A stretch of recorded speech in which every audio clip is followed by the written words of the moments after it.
মাত্র 15,000 সেনার ঘাটতি, আর তাতেই যে কোনো সময় ভেঙে পড়তে পারে ইসরায়েলের শক্তিশালী সামরিক বাহিনী, এমন সতর্কতা দিয়েছেন স্বয়ং সেনাপ্রধান। চলতি সপ্তাহে নিরাপত্তা মন্ত্রিসভার বৈঠকে ইসরায়েলের সেনাপ্রধান জানান, বর্তমানে আইডিএফে প্রায় 15,000 সৈন্যের ঘাটতি রয়েছে। এর মধ্যে 7 থেকে 8,000 সেনা সরাসরি যুদ্ধক্ষেত্রে জরুরি প্রয়োজন। 2023 সালের 7 অক্টোবর শুরু হওয়া সংঘাতের পর থেকে টানা দীর্ঘ সময় ধরে গাজায় অভিযান চালিয়ে যাচ্ছে ইসরায়েল। একই সময়ে লেবানন, সিরিয়া ও ইরাকেও সামরিক কার্যক্রম পরিচালনা করেছে আইডিএফ। এমনকি গত বছরের জুনে ইরানের সাথেও 12 দিনের সংঘাতে জড়ায় ইসরায়েলি বাহিনী। বর্তমানে ইসরায়েলের সক্রিয় সেনা প্রায় 1,69,000 আর রিজার্ভ সেনা 4.5 লাখের বেশি। তবে একসাথে এতগুলো ফ্রন্টে যুদ্ধ চালাতে গিয়ে চাপ বাড়ছে সেনাবাহিনীর ওপর।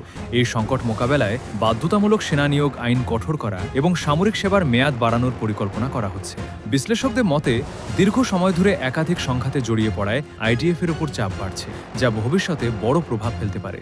আপনার কি মনে হয়? কমেন্ট করে জানান।